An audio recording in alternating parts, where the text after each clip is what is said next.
Bonjour à tous, aujourd'hui on se retrouve sur une nouvelle vidéo qui va porter sur la mise en forme conditionnelle, qui est une fonctionnalité sur Excel qui nous permet de mettre en évidence certaines cellules, donc à des conditions qu'on va définir. Donc pour cela on va prendre un exemple, donc c'est un tableau de suivi d'indicateurs, donc l'indicateur I01 qui serait le nombre de réclamations par mois, et l'indicateur I02 qui représente le taux de réponse en moins de 24 heures suite à une réclamation. Donc on va mettre en forme l'indicateur I01. Donc pour le moment on voit qu'il n'est pas totalement complété puisqu'au préalable j'ai automatisé la rentrée de données à partir d'un autre tableau. Donc tous les mois, automatiquement le nombre de réclamations va se mettre à jour. Donc pour que la mise en forme conditionnelle s'applique bien sur toute ma plage, je la sélectionne. Ensuite, je vais dans l'onglet Accueil puis Mise en forme conditionnelle. Et là, je vois que j'ai beaucoup de possibilités en termes de conditions. Donc par exemple, on va commencer sur les règles de mise en surveillance des cellules. Donc il va mettre en évidence uniquement les cellules qui seront supérieures à un chiffre, inférieur, compris entre deux bornes, strictement égal à un chiffre. Il peut aussi le mettre en surbrillance quand il contient un texte qu'on précise ou une date. Et on peut également mettre en évidence les valeurs doubles. Donc nous, dans notre exemple, on va prendre supérieur à, puisque moi, je veux que mon tableau mette en évidence les chiffres supérieurs à 5. Donc à chaque fois, on a une fenêtre qui s'ouvre et qu'on doit personnaliser. Donc ici, je vais mettre 5, puisqu'il va mettre en forme les cellules dont le contenu est supérieur à, et c'est strictement supérieur, c'est-à-dire que 5 n'est pas pris en compte. Donc il nous propose des remplissages par défaut, donc rouge clair avec un texte rouge foncé. Donc c'est ce qu'on voit ici.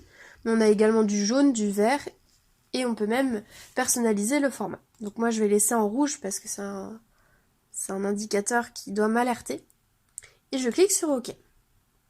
Maintenant, lorsque mon tableau va se compléter au fur et à mesure de l'année, ma mise en forme conditionnelle va bien être appliquée. Si je mets 1, je n'aurai pas de surbrillance, mais si je mets 6, il va bien être mis en rouge, en évidence. Donc je vais enlever ces données. Je vais enlever ma mise en forme conditionnelle pour en mettre une autre, parce que celle-là ne me convient pas. Pour ça, je reclique sur Accueil, mise en forme conditionnelle, et je viens effacer la règle sur les cellules sélectionnées. Et on voit que nous avons d'autres formules.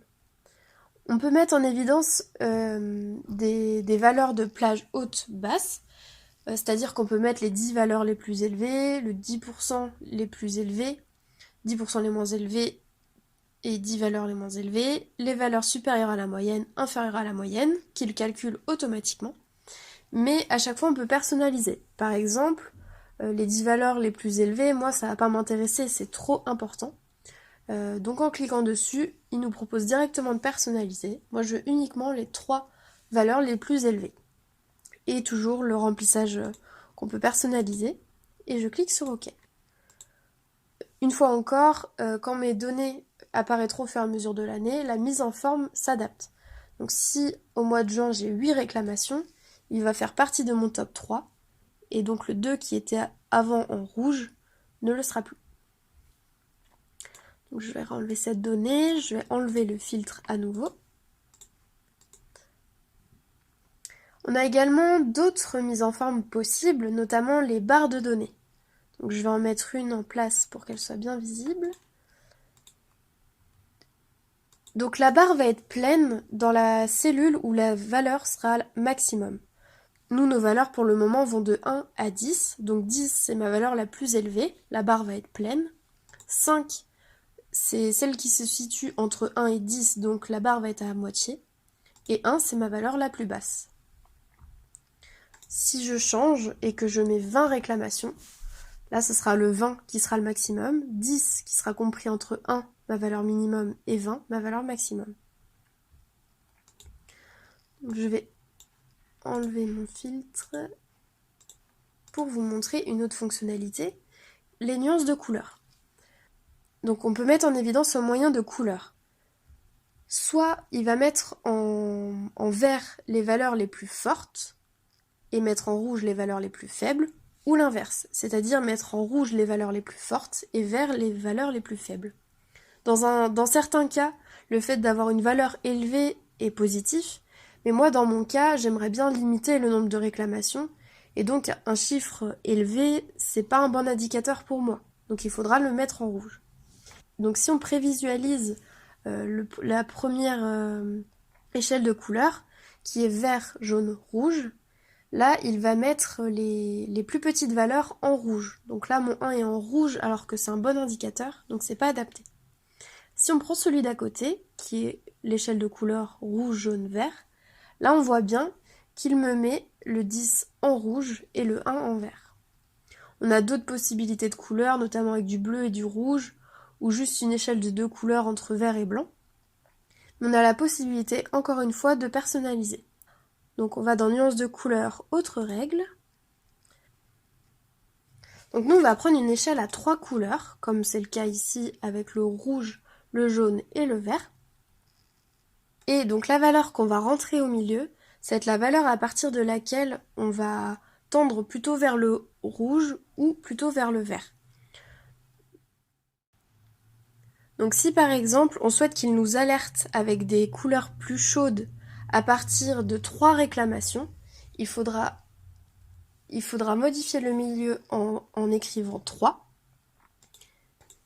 Puis pour les valeurs inférieures, donc comme notre échelle, on veut du vert, puisque ce sont des données positives, et pour les valeurs supérieures à 3, on voudra plutôt du rouge.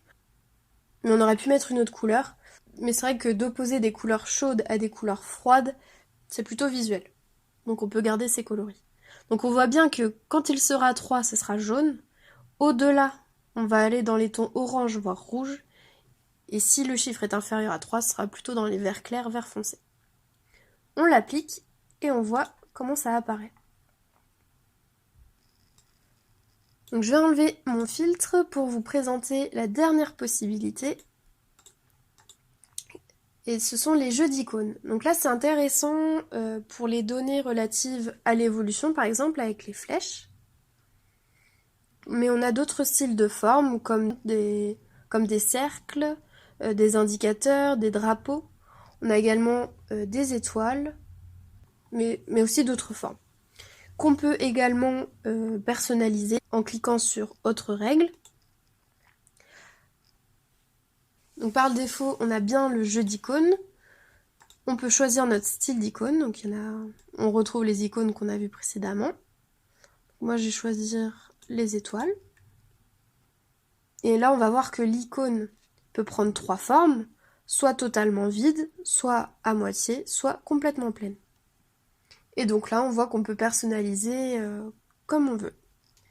Donc par défaut, il nous met que nos données sont en pourcentage et il nous propose cette mise en forme. Donc c'est-à-dire si nos données sont inférieures à 33%, alors l'étoile est complètement vide.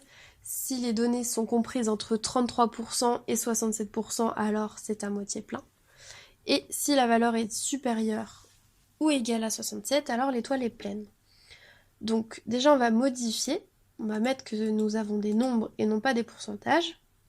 Donc tout va se vider dans notre tableau. Et puis on va inverser l'ordre, puisque nous, plus la valeur va être petite, plus on souhaite que l'étoile se remplisse. Donc là c'est l'inverse. Donc on va inverser en cliquant sur Ordre inverse des icônes. Et donc là, si notre valeur est supérieure ou égale à 6, notre étoile sera complètement vide. Donc là, j'ai complété un 6 ici, et il est venu apparaître ici.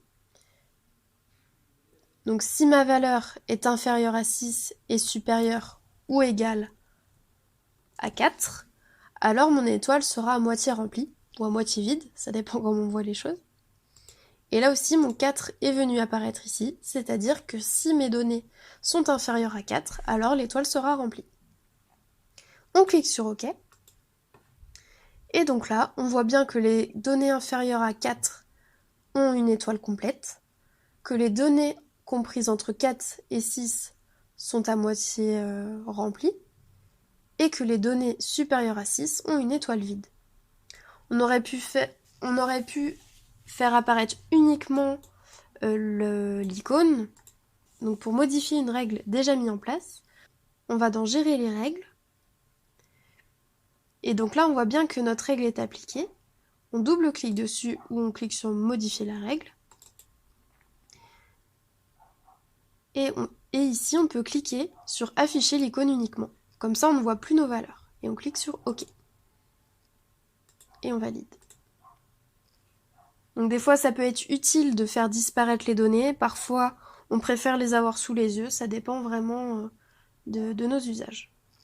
Donc voilà, cette vidéo est terminée. J'espère qu'elle vous aidera à personnaliser un maximum vos tableaux de bord et vous faciliter la tâche au quotidien. N'hésitez pas à vous abonner à ma chaîne pour voir d'autres vidéos.